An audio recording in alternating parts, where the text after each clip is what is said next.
오늘은 정조, 포니, 애플이라는 제목으로 하나님 말씀 나누도록 하겠습니다. 우리 옆 사람과 한번 인사하시죠. 진실을 알려드립니다. 다 같이 한 번 더 인사할게요. 진실을 믿을 수 있나요?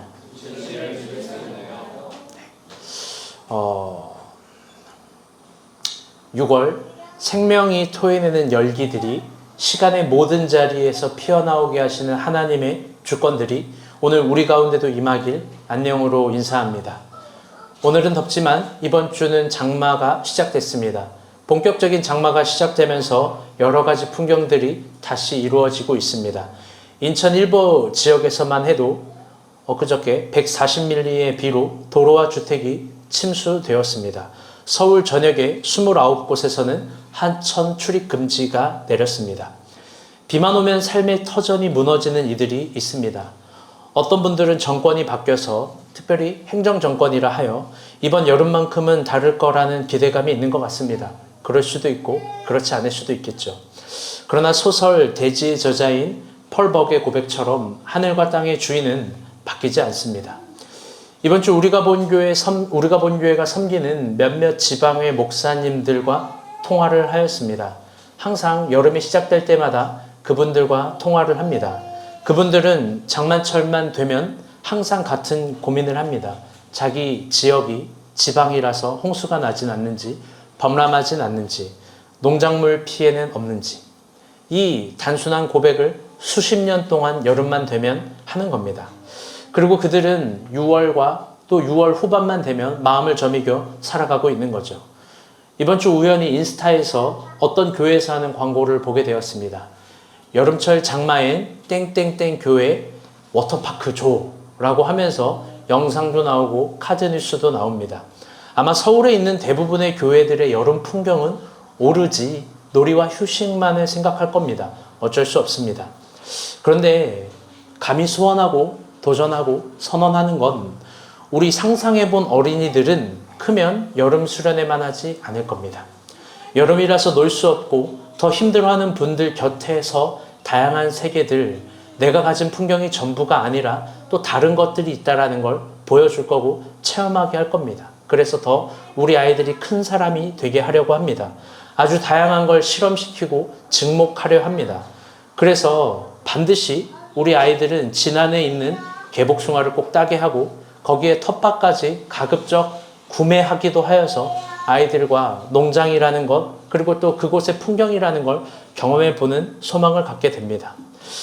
요즘에는 진안에서 홈스쿨링하는 아이들이 종종 생각이 납니다.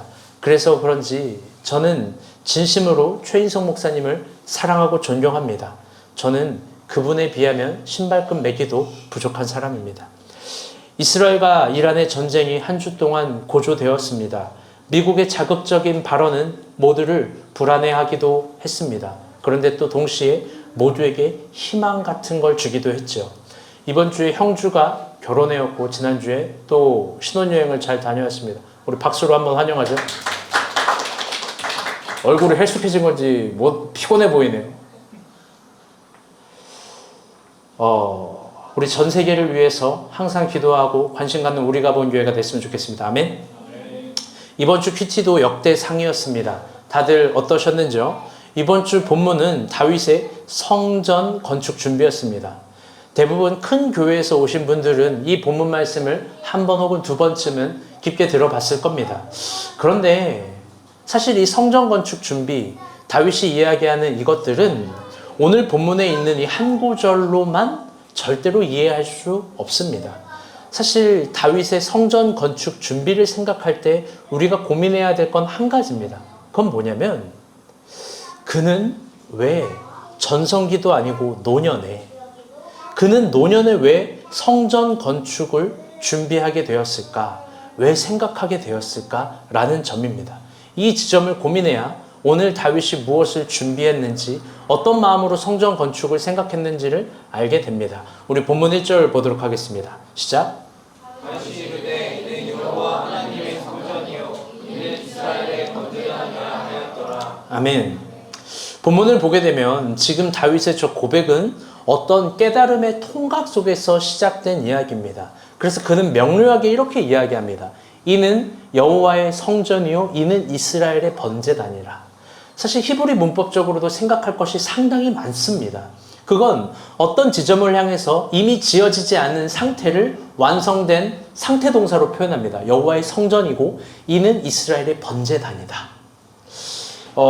그렇다면 다윗은 이는 혹은 이것을 깨닫는 과정에서 성전 건축에 대한 마음이 움텄고 생겼을 겁니다.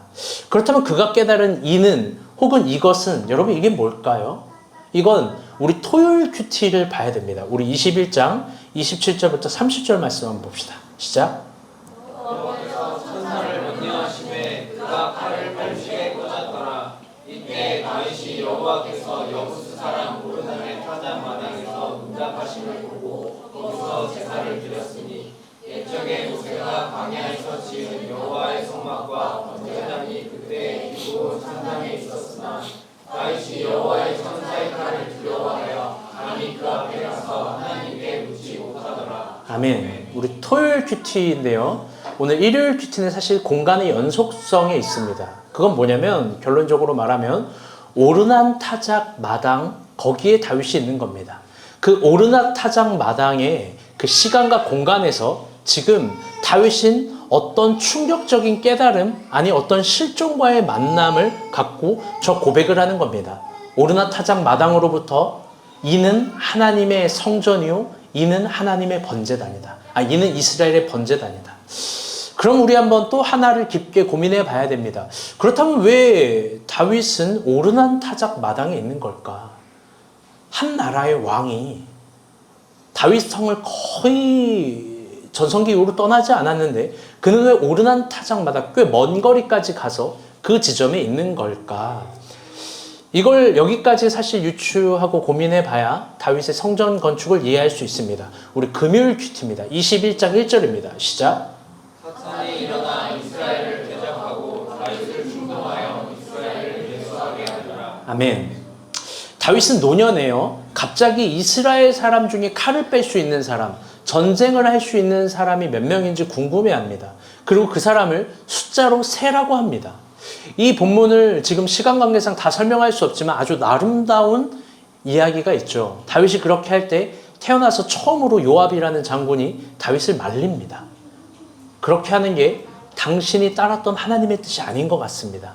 사실 이 본문을 저는 엄청 나누고 싶었지만 오늘 우리에게 주어진 본문이 주일 본문이라서 주일 본문으로 갑니다. 근데 그것도 참 의미 있더라고요. 한번 깊게 생각해 봅시다. 어쨌든 노년이 된 다윗은 갑자기 왜 이스라엘에 칼을 뺄 수 있는 군대를 세워보라고 하는 걸까? 전성기 때도 세지 않은 숫자를 갑자기 세라고 합니다. 왜 그럴까요? 평생 그가 군인으로 살아와서 그런 걸까요? 아니면 또 뭔가 정복해야 될 새로운 나라들이 보여서 그런 걸까요? 사실 그런 게 아니라요. 결론적으로 이야기하면 그건 그의 두려움 때문에 그렇습니다. 그의 두려움. 오늘 본문은 사탄이 그를 대적해서 다윗을 충동했다라고 이야기하지만 이건 역대기 사관에서 다윗을 해석한 글입니다. 오히려 촘촘히 역대기 후반까지 가는 다윗의 그 지점을 보게 되면 다윗은 어떤 지점들을 두려워하고 있는 겁니다. 어떤 걸 그러면 두려워하냐? 다윗이 노년이 되어서 어떤 지점을 두려워하냐면 그건 그가 가진 힘, 그가 가진 권력, 그가 가진 어떤 범위들이 누군가로부터 침범받을까 하는 두려움입니다. 그래서 이 본문을 촘촘히 보면 참 슬픕니다. 왜냐하면 그에게도 어느 정도의 사울의 모습이 보이기 때문입니다. 사실 다윗은 아무것도 가진 것이 없었던 시절에는 어느 것도 두려워하지 않았습니다. 그게 사울이든 골리앗이든 자기 앞에 있는 걸 어떤 변화든 두려워하지 않았습니다. 오히려 주께서 변화, 혼돈, 공허, 어려움 속에 주어지면 그걸 가장 빨리 선봉장으로 뛰어드는 사람이 다윗이었습니다. 그런데 이제는 모든 것을 가진 그는 하나라도 잃을 걸 두려워하는 겁니다. 두려운 나머지 그는 모든 걸 숫자로 파악하고 숫자로 계수합니다. 왜? 숫자는 주머니에 넣기도 편하고 갖다 쓰기도 편하고 머리에 새기도 편하니까요. 그 대표적인 것이 자신이 만들어낸 가장 괴물 같고 강성하고 힘이 강력한 최고의 군사력입니다. 그걸 세보라는 겁니다. 그리고 그걸 셈으로 말미암아 자기가 얼마나 안정된 위치에 있는지 자기의 두려움을 극복하려 했겠죠. 그런데 하나님이 이걸 책망합니다. 심히 책망합니다. 우리 7절부터 15절입니다. 시작.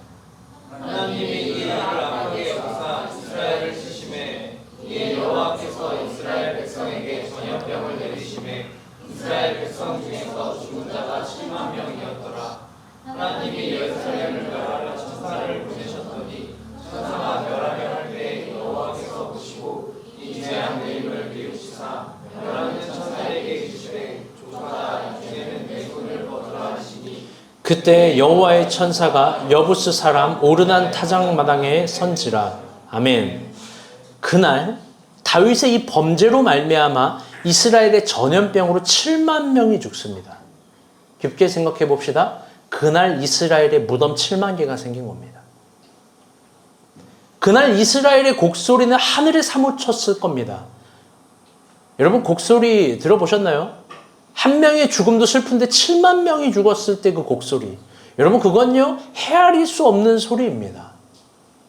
근데 이게요 참 생각할수록 모순입니다. 왜 그러냐? 다윗은 이스라엘 군대를 계수할 때 거대한 대의의 명분으로, 소위 말하는 명분으로 이런 생각하지 않았을까요? 숫자를 세는 게 뭐가 그렇게 나쁜 일인가? 내 자국민을 보호할 군사를 파악하려고 하는 건데, 그렇죠? 언제나 욕망에 기생한 대의 명분은요 희고 답니다. 지혜롭게 할 만큼 탐스럽기도 하고요.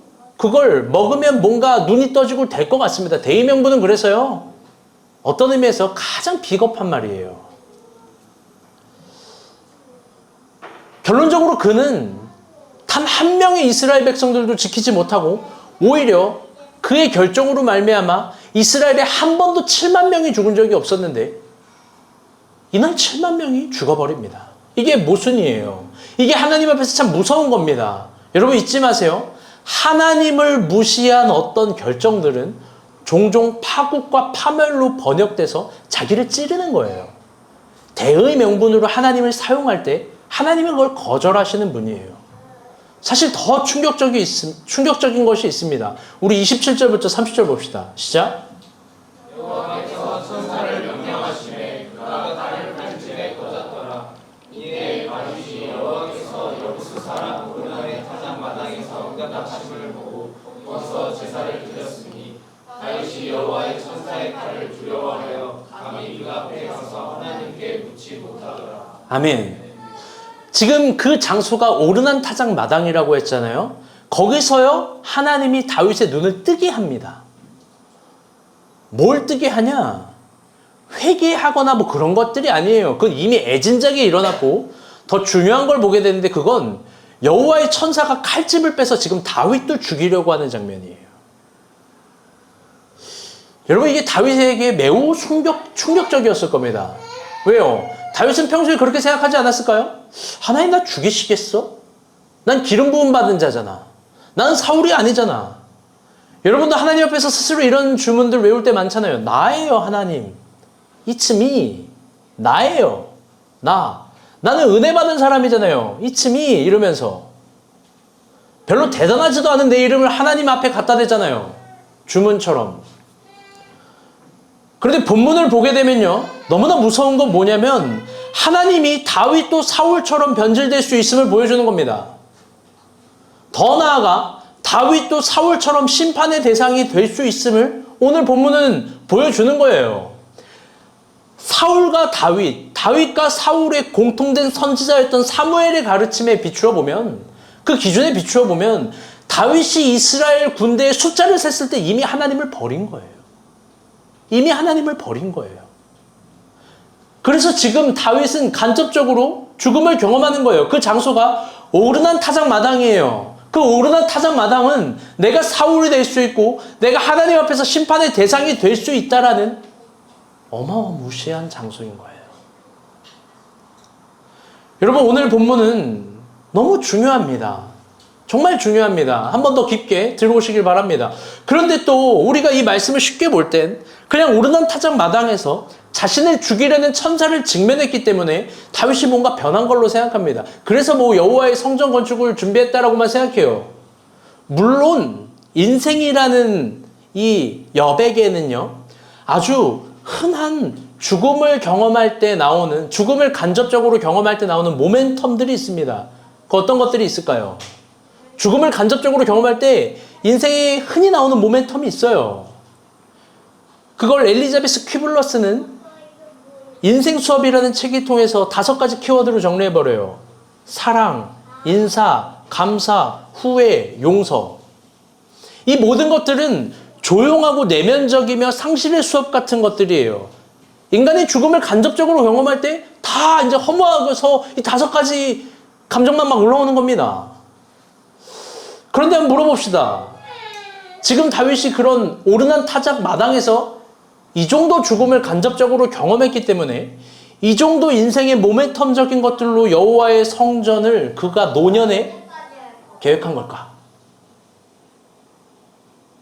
죽음이라는 걸 간접적으로 생각하기 때문에 그가 갑자기 살려고 여호와의 성전을 여호와랑 거래하려고 계획한 걸까? 아니요. 오늘 본문이 정말 중요하고 아름다운 본문인데요. 다윗은 자기를 죽이려고 하는 천사의 칼 앞에서 전혀 생경하고 특이하고 이상한 지점들을 깨달아요. 그게 뭐냐면 29절이에요. 근데 이게 29절만 보면 이해가 안 되기 때문에 섬세하게 보기 위해서 27절부터 30절을 다시 한번 보겠습니다. 시작. 여호와께서 천사를 명령하심에 그가 칼을 칼집에 꽂았더라. 이때 다윗이 여호와께서 여부스 사람 오르나의 타작 마당에서 응답하심을 보고 거기서 제사를 드렸으니 옛적에 모세가 광야에서 지은 여호와의 성막과 언제나니 그때의 기본 산당에 있었으나 다윗이 여호와의 천사의 칼을 두려워하여 감히 그 앞에 가서 하나님께 묻지 못하더라. 예전에도 여러분 가운데 히브리 문법 구조의 히아시무스라는 걸 이야기했는데요. 똑같은 구조가 평행 구조로 있는 거예요. 여호와의 천사가 칼집을 꽂았더라. 여호와의 천사가 칼을 넣었더라. 사실 그 2가지를 묶으면서 진짜 이 본문이 말하고자 하는 건 28절과 29절이에요. 오르난 타작 마당에서 뭘 깨달았느냐는 거예요. 그건 죽음도 있지만 그 천사의 칼, 죽음이라는 걸 통해 그가 진짜 직면한 건 옛적의 모세의 어떤 행위예요. 옛적의 모세가 광야에서 하나님을 위해 성막을 짓고 번제를 드린 거에 대해서 생각하게 됩니다. 우리가 생각하는 인간의 인식적 개연성은 없어요. 그런데 여호와께서 새로운 걸 깨닫게 하시는 아주 특별한 지점이에요. 여러분, 그러니까 순종이 무서운 거예요. 내가 생각해서 연상하는 계산들은 내가 볼 수 있는 정도예요. 그런데 내가 생각하지 못한 걸 직면할 때 주님은 내가 깨달을 수 없는 새로운 지점들을 늘 보이시는 거예요. 순종은 새로운 세계의 입구입니다. 다윗은 그 지점에서 생경한 걸 깨달은 거예요. 갑자기 모세, 그가 광야에서 여호와를 위해 지은 성막과 번제단. 여러분, 이게 무슨 말이냐? 결론적으로 말하면 그건 자신의 그 소중한 힘과 에너지를 어떻게 사용했는지에 대한 모세에 관한 깨달음입니다. 번역한즉 모세는 풀 한 폭이 없는 그 광야에서 감히 하나님을 위한 성막과 번제단을 만들려고 했던 거예요. 물론 우리는 출애굽기를 글자로만 봐서 이건 매우 흔한 모세의 내러티브라고 생각합니다. 그렇죠? 우리는 뭐 이거 대단한 거 아니라고 생각해요. 감흥도 없어요. 감동도 없죠. 그런데 오늘 깊게 한번 생각해 봅시다. 우리가 만약에 그 당시 광야라는 시간과 공간에서 모세와 함께 있었다면 우리는 진짜 모세를 긍정할 수 있을까요? 여러분, 진짜 모세를 인정하고 하나님의 선지자로 따라갈 수 있을까요? 모세가 한 행위들을 진심으로 하나님께서 주신 지표라고 순종하며 나아갈 수 있을까요? 잘 생각해봐요. 모세는요, 아무것도 보이지 않는 그 광야에서, 방향조차 잡을 수 없는 그 광야에서 무엇보다 시간과 공간을 정의할 수 없는 그 문법 속에서 하나님을 위한 성막을 풀 한 포기도 없는 곳에서 만든 거예요. 그리고 그곳에서 번제단을 만든 겁니다. 만약 우리가 함께 거기 있었다면 진짜 모세를 신뢰하고 이해하고 사랑할 수 있을까? 아마 힘들 거예요. 아마 지독히도 힘들 거예요. 모세가 어떻게 이해가 돼요? 모세가 어떻게 이해가 되냐고요. 그러면 어떤 의미에서 우리가 하나님을 따라갈 때 이해라는 건 가장 이해되지 않는 어떤 영역일 수도 있는 거예요. 여러분들 한번 깊게 생각해 봅시다. 모세는 왜 이런 걸 만들었을까요? 광야에서. 논리적인 이유일까요? 여러분 경제학적인 이유로 만들었을까요? 아니면 정치적인 이유로 광야에서 성막을 만들었을까요? 아니요. 단순합니다. 그가 광야에서 이걸 만든 이유는 다시 따라볼게요. 하나님을 사랑해서. 너무나 단순한 이유예요. 그는 하나님을 사랑해서 감히 하나님을 초대할 시간과 공간을 만든 거예요. 또 하나님께서 그렇게 말하기도 하셨어요. 번역한즉 하나님을 향한 엄청난 사심, 무모한 사심이에요. 그게 모세가 하나님을 위해서 살아가는 방식이었습니다. 우리가 편협하게 고백하는 내가 나중에 성공해서 혹은 돈을 많이 벌어서 어떤 여유가 될 때 주를 위해 헌신할게요. 그 주를 위해 헌신할게요가 교회에서 봉사하는 의미로 소급해서 물고 귀한 겁니다. 귀한 거예요. 내가 나중에 시간도 되고 재정도 되고 뭐도 되고 막 그래가지고 할 일이 아무것도 없고 장기나 두고 바둑이나 두고 밖에서 골프나 치러 갈 때 내가 그거 안 하고 섬길게요. 여러분 이게 섬김이에요? 물론 그것도 섬김이겠지만 주님은 그 시간을 원하지 않을 거예요. 모세가 광야에서 성막을 짓고 번제단을 지은 건 우리가 생각하는 그런 것과는 전혀 다른 겁니다. 노년이 된 다윗은 지금 매우 아름답고 광의롭고 눈이 부시도록 설레는 어떤 중요한 지점들을 깨닫는 겁니다. 그건 노년이 된 자기도 무엇을 위해 힘쓰고 에너지를 쓰고 꿈을 꾸어야 되는지를 알게 된 거죠. 번역한즉 성전 건축 준비예요. 그래서 오늘 본문은 이런 아름다운 고백을 이렇게 고백하는 겁니다. 오늘 본문 1절입니다. 다시 봅시다. 시작. 다시 이는 여호와 하나님의 성전이요 이는 이스라엘의 번제단이라. 아멘. 한 번 더 읽겠습니다. 시작. 다시 이는 여호와 하나님의 성전이요 이는 이스라엘의 번제단이라 하였더라. 아멘. 지금 오르난 타작마다 어떤 건축물과 구조물이 없는 상태에서 아주 멋지고 미친 고백을 하는 거예요. 이는 하나님의 성전이요 완료형으로 이는 이스라엘의 번제단이다. 아름답죠. 너무나 아름다운 본문입니다. 그런데 깊게 사유해 봅시다. 다시 한번. 당시 노년이 된 다윗이 하나님을 위한 성전을 건설한다고 했을 때, 또 하나님을 거부해서 준비한다라고 했을 때, 그게 당시 이스라엘의 기득권, 정치를 할 수 있는 사람, 귀족들, 모든 사람들에게 납득이 될 만한 어떤 방식이었을까요?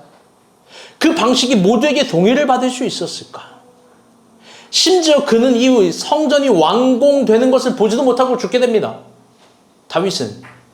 그렇게 다윗이 노년에 하나님을 위해서 성전 건축을 선언한다고 했을 때 아마 그의 신하들은 그를 미치광이 취급하지 않았겠습니까? 그런데 그는 합니다. 그가 준비한 어마어마한 것들, 정말 미친 것들, 그 노년에 한번 봅시다. 2절부터 16절인데요. 3절씩만 준비했습니다. 많아서. 빨간색 글씨만. 아니야, 이거 너무 중요해요. 다 읽으세요. 그냥 시작.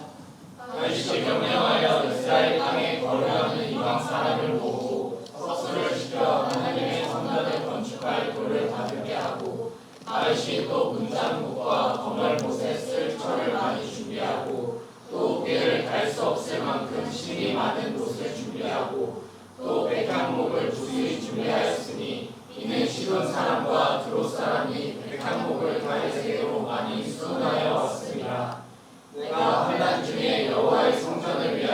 금 10만 달란트와 은 100만 달란트와 놋과 철을 그 무게를 달 수 없을 만큼 심히 많이 준비하였고 또 제목과 돌을 준비하였으나 너는 더할 것이며 또 장인이 내게 많이 있나니 곧 석수와 목수와 온갖 일에 익숙한 사람이라. 금과 은과 놋과 철이 무수하니 너는 일어나 일하라. 여호와께서 너와 함께 계실지로다 하니라. 아멘. 여러분, 다윗은 놋바꿉니다. 노년에 다윗이 준비한 건 놀랍게도 이스라엘의 전 재산이에요. 올인입니다. 그는 이스라엘의 모든 외국인들을 준비했고 내국인들을 준비했고 장인들을 준비했습니다. 그는 이스라엘의 모든 나무, 돌, 철, 금, 은을 모읍니다. 심지어 금을 10만 달란트를 준비했대요. 이 다윗의 전 재산이에요. 이 진짜 물리적인 10만일지 그가 준비한 모든 걸 통칭으로 표현할지 성서학자들 가운데 논쟁이 있지만 여러분, 은은 100만 달란트래요. 말이 안 되는 수치예요. 그가 노년에 이걸 준비하는 거예요. 다윗의 신하들은 끝까지 다윗의 방식, 다윗의 시선, 다윗의 준비를 동의하지 못할 거예요. 왜? 이성적으로 절대 이해가 안 되니까. 이성적으로는 절대 이것들이 논리적이지도 않고 합당하지도 않으니까. 다윗의 신하들은 생각하지 않았겠습니까? 내가 다윗보다 똑똑한데, 내가 다윗보다 상식적인데, 내가 다윗보다 이성적인데 이게 왜 말이 되지? 다윗을 막 노인네 취급할 거 아니에요. 여러분도 그러겠죠? 나중에 우리가 본 교회 마지막에 다 갔다가 이렇게 하겠다. 보자고요. 그 노년의 나를, 여러분을, 우리를. 그런데 한번 이렇게 해볼게요. 이런 말을 해볼게요.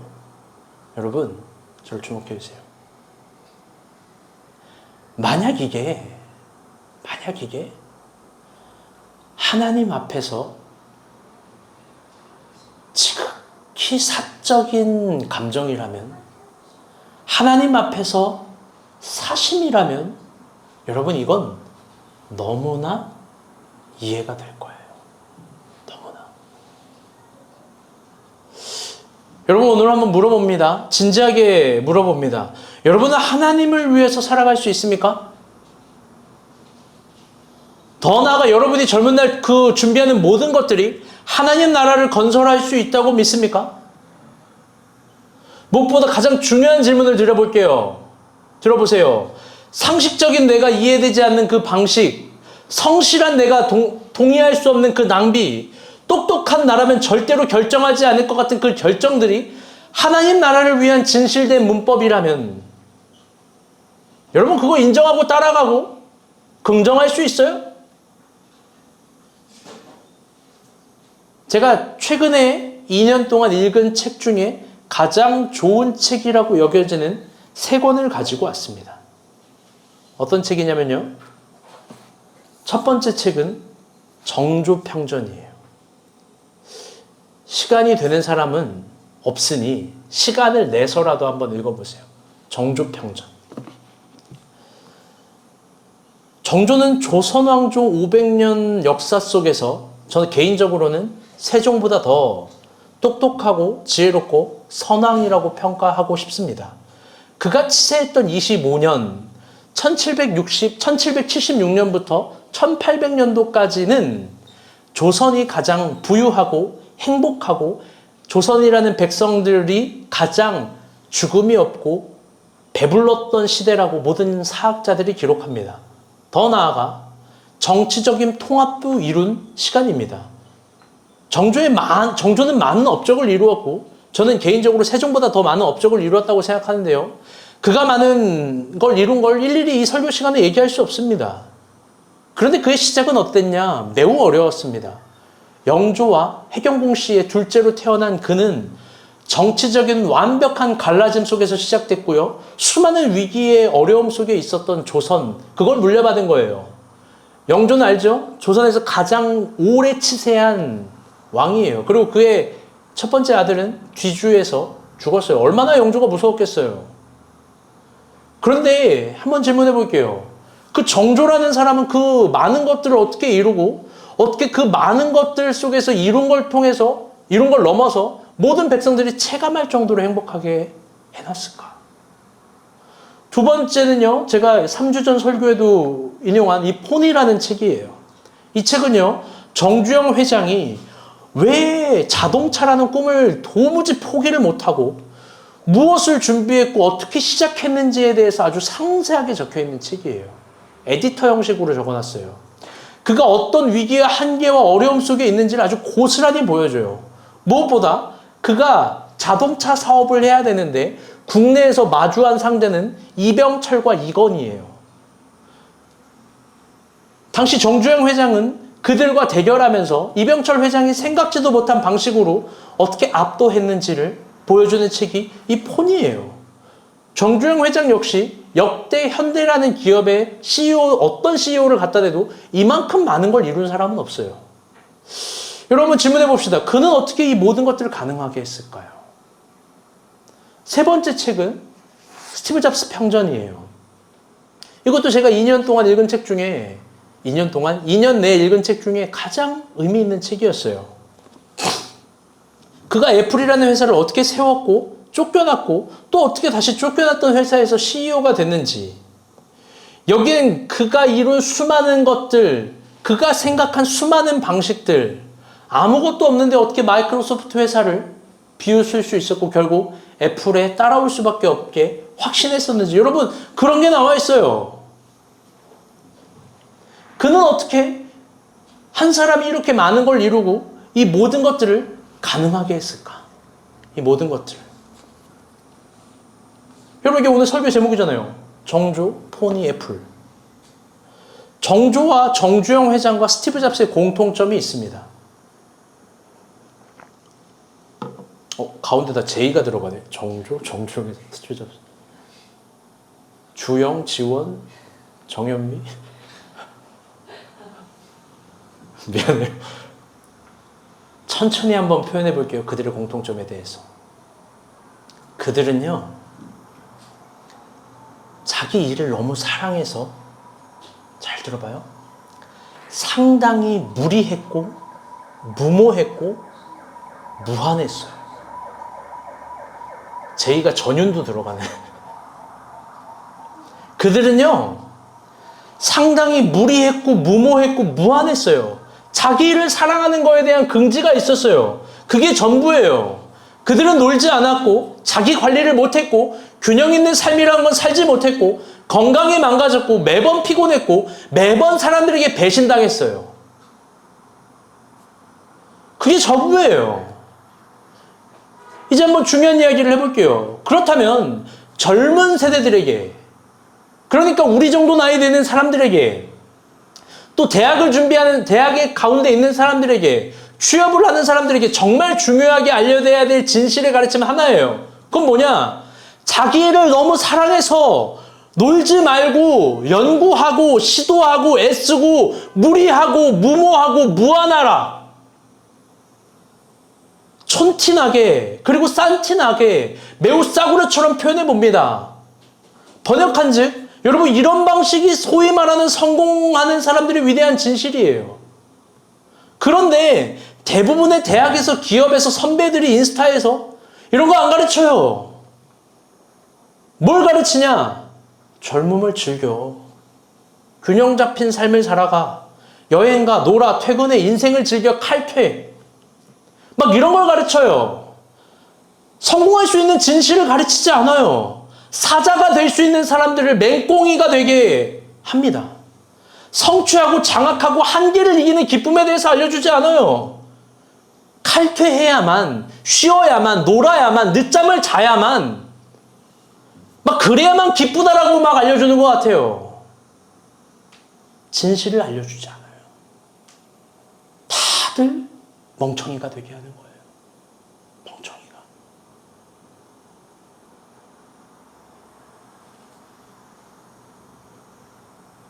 어제도 용식 형제 지원 간 사람 대화하면서 아주 이상한 대화를 해요. 이제 4.5일이 도입될 거야. 뭐라는지 알아요? 와, 너무 좋아요. 왜 좋아? 지들이 4.5일 영업해서 좋은 게 아니죠. 이제 사람들이 놀면 더 많이 시켜 먹을 거 아니에요. 전 주 7일 일할래요.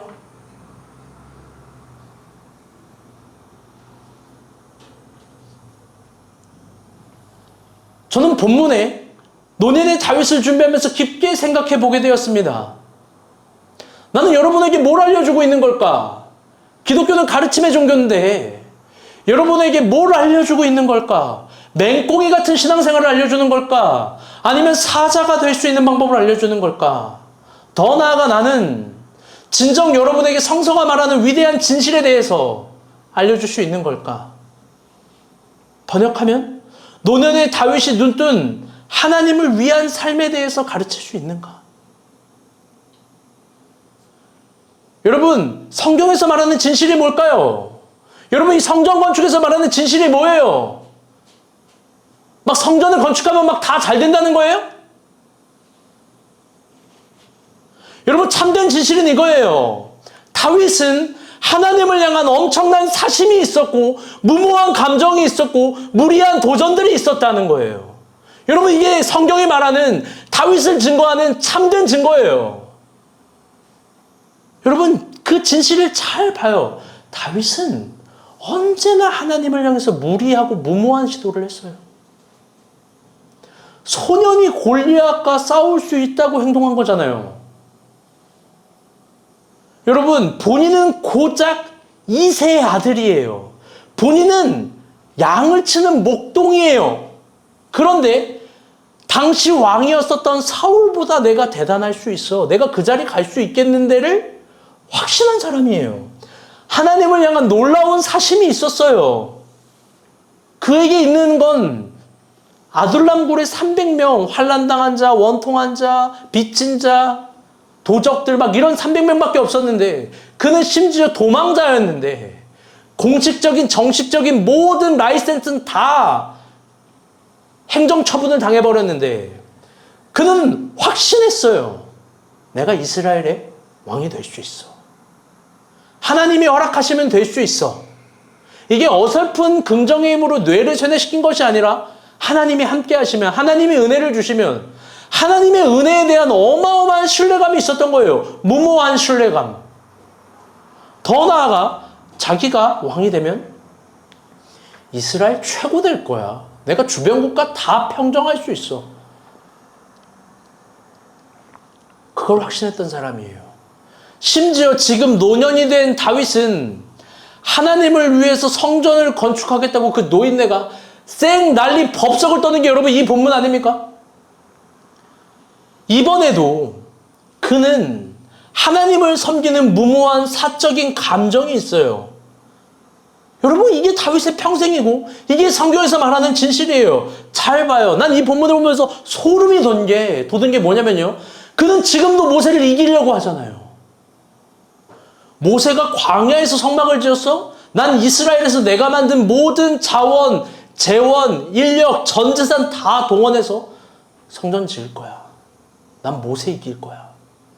모세도 했는데 내가 왜 못해? 여러분, 무모한 도전의 연속이에요. 사랑하는 여러분, 여기에 성서적 진실이 있어요. 잘 들어봐요. 이렇게까지 해야, 이렇게까지 하나님을 믿어야, 이렇게까지 주님을 신뢰해야 돼도 뭐가 되는 거예요.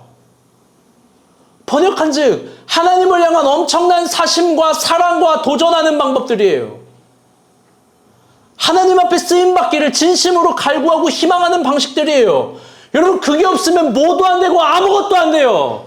제발, 제발. 난 가만히 있을 테니까 주님이 기회해 주세요. 난 기도만 할 테니까 주님이 역사해 주세요. 여러분, 그게 기만 아닙니까? 여러분, 그게 나쁜 버릇 아니에요? 그게 나쁜 신자 아닙니까? 그게 하나님을 시험하는 거잖아요. 사탄을 시험하듯. 사탄이 예수님을 시험하듯 그게 시험하는 거잖아요. 내가 돌을 줄게. 떡을 만들어봐. 여러분, 우리가 그렇게 하나님께 기도하는 거 아니에요?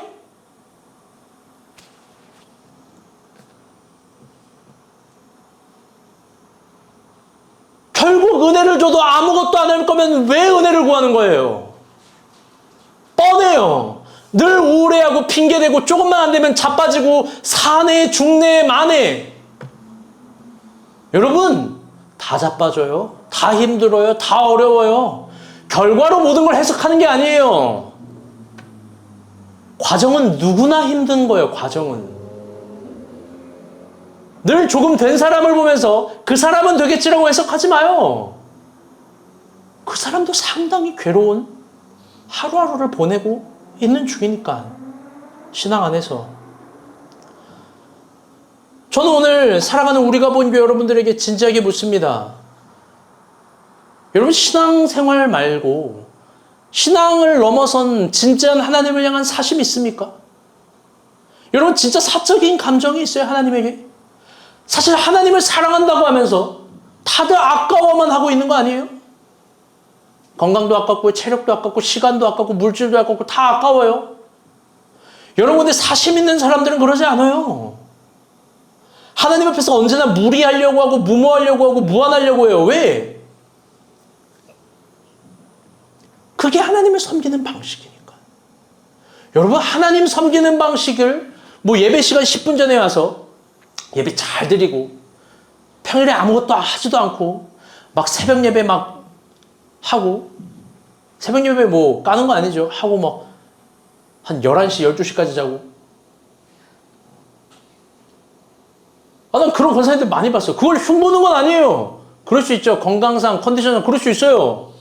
여러분 그런데 그렇게 섬기는 것도 맞지만 오늘 우리가 본 교회에 주시는 메시지는 그 방식을 뛰어넘는 방식이에요.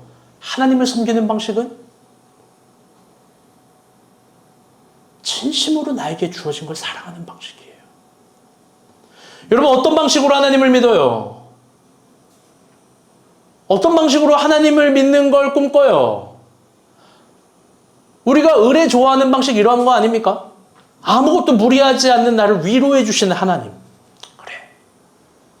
너 수고한 거 다 한다. 한 것도 없는데 늘 위로만 받으려고 해요. 게으르게 가만히 있는데 내 마음을 안아주고 알아주는 하나님. 아무 도전도 하지 않았지만 늘 숨겨진 나의 가능성을 인정해주고 위로만 해주는 하나님. 막 이런 하나님 좋아하잖아요. 그래 너 수고했다. 그래 너는 이런 걸 할 수 있는 사람이야. 그래 너는 대단해. 여러분 하나님 분명 그렇게 위로해 주실 거예요. 하나님 그렇게 안아 주실 거예요. 그런데 잊지 마요. 절대로 성장하지 못할 거예요. 성장하는 모든 사람들은 하나님 위로를 넘어서 광야로 내보냈어요. 성장하는 사람들 늘 광야로 내보냈어요. 너무 위로, 나를 알아주는 거. 여러분 그걸 신앙생활의 전부라고 생각하지 마요. 거기에 주어가 되는 순간 40이 돼도 50이 돼도 60이 돼도 평생 성장하지 못할 거예요. 오히려 인정욕구에만 목마른 채로 성장하는 신앙생활을 이해하는 거예요. 하나님이 주신 젊음과 비전에 대해서는 단 한 번도 무리해보지도 못하고 무모해보지도 못한 채로요. 여러분 그게 얼마나 아까운 건데요. 그러니까 이상한 말인데 다시 따라올게요. 유튜브 좀 그만 보자. 여러분 유튜브 좀 그만 봐요. 유튜브 볼 수 있겠죠? 저도 UFC 봐요. 그때 얘기했지만. 근데 유튜브 그만 봐요. 그럼 뭐 대단한 게 있어요. 그럼 보고 웃는 거지. 제가 이번 주에도 헤라 사모한테 그런 얘기 했어요. 나는 앉아서 소파에서 1시간 TV를 볼 수 있는 날이 있을까?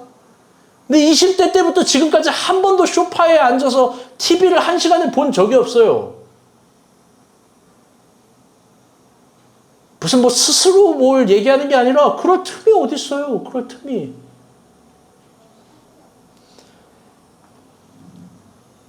저는 깊게 생각해봐요. 그런 사람들 천국 가면 하나님 뭐라고 할까? 아니죠.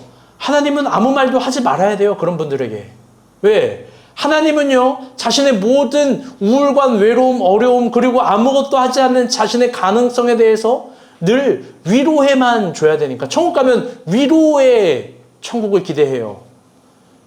그런 사람들이 믿는 하나님은 늘 나를 알아줘야 되잖아요. 오늘은 진실을 이야기한 날이에요. 여러분, 그게 기만이에요. 아프지만 거대한 진실을 이야기할게요. 잘 들어봐요. 그때 주인 앞에서 우리가 하는 모든 대답들은 결국 1달란트 받은 사람의 핑계 같은 대답밖에 안 되는 거예요. 그때 주님은 위로는커녕 책망할 거예요. 그 게으름에 대해서 혼낼 거예요. 하나님 대답할 거예요. 난 다 줬는데. 난 너에게 다 꿈도 줬고 은혜도 줬는데. 난 너에게 우리가 본 교회도 줬는데. 난 너에게 할 수 있는 모든 걸 붙여줬는데. 왜 넌 무리하지 않았니? 왜 넌 무모하지 않았니? 왜 넌 올인해보지 못했니? 여러분 뭐라고 대답할 거예요? 반대로 누가 위로를 보냐? 위로를 받냐? 계시록을 보잖아요? 하나님을 향해 무모했던 사람들, 늘 그래서 울고 있는 사람들, 괴로웠던 사람들, 핍박받은 사람들, 자신을 소진했던 사람들, 하나님이 그런 사람들의 눈물을 닦아줘요. 그런 사람들을 위로해 준다고요. 땀도 안 흘렸으면서 무슨 수건을 바라고 하나님 앞에서 소진해보지도 않은 사람이 채움을 뭘 구해요. 오히려 그때 하나님이 위로해 주시면서 얘기하실 거예요. 너 무모했구나. 너 나를 믿었구나. 너 망했지만 진짜 가봤구나. 너 진짜구나. 너 세 걸음의 바다를 빠질지언정 바다 걸어 가봤구나. 너 밤새 그물질 해봤구나. 그러니 오늘은 사랑하는 마음으로 여러분에게 말합니다. 또 사랑하는 여러분에게 말합니다. 여러분, 교회를 오면 하나님을 만나려고 애를 써야지 빨리 집에만 가려고 하면 안 돼요.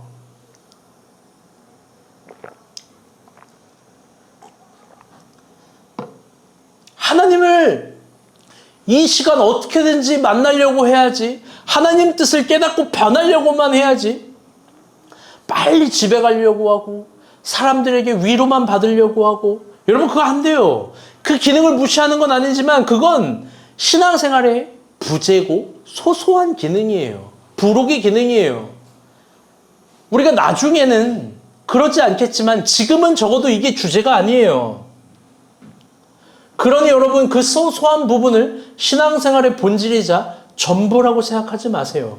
진짜 위대한 진실은 다윗이 마주한 진실이에요. 어떤 거예요? 노년이 되어서도 모세까지 이기려고 하는 마음. 그 하나님을 향한 무모한 사심들. 누구도 동의하고 이해하지 않지만 너무 하나님을 사랑해서 그냥 그 성전을 지어보고 싶은 마음들. 여러분 그 마음에 하나님 감동한 거예요. 그리고 심지어 오늘 본문은 아니지만 하나님이 그 성전을 허락해요.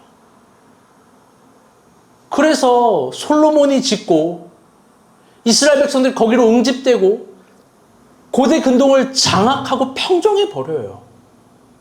그게 성전이 주는 시온의 축복이었던 거예요. 여러분, 우리도 성전 지을 수 있습니다. 아멘? 반드시 지을 수 있어요. 그러니까 사랑하는 마음으로 말해요. 여러분 무리하세요. 최선을 다해서 무리하게 살아보세요. 아시다시피 전 그렇게 살 거예요. 그게 진실이니까. 저는 정말 감히 하나님을 위한 성전을 질 수 있다라고 믿어요. 저는 우리가 모은 교회가 저는 하나님 보시기에 대안이 될 수 있을 만큼의 위대한 교회가 될 수 있다고 믿어요. 저는 저의 설교가 시대적 메시지가 될 수 있을 거라고 믿어요. 비웃어도 좋아요. 동의하지 않아도 좋아요. 전 그렇게 믿어요. 더 나아가 제가 쓰는 책이 조국교회의 비수와 같은 메시지를 만들어낼 거라고 믿어요. 우리가 본 교회에서 거부가 나오고 각 분야에서 1인자가 되리라고 믿어요. 왜? 그게 보편적 교회에 있는 흔한 간증이에요. 흔한 간증. 별로 대단하지도 않은 간증. 쉽게 표현해서 그렇게 살았더니 잘 됐다. 무엇보다 우리가 본 교회가 추구하는 공동체성이 정말 성경에서 추구했던 공동체성이라고 믿어요. 그래서 여기엔 어떤 사람이 와도 다시 살아나고 일어날 수 있죠. 전 그걸 진짜 믿어요. 그러니 저는 계속 무리할 거고 무모할 거고 무한할 겁니다. 그러니까 여러분도 우리가 본 교회인 이상 더 이상 피하지 못할 거예요.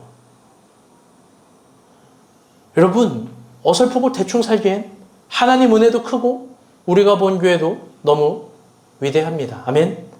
이것도 소중하고 아름다운 진실입니다.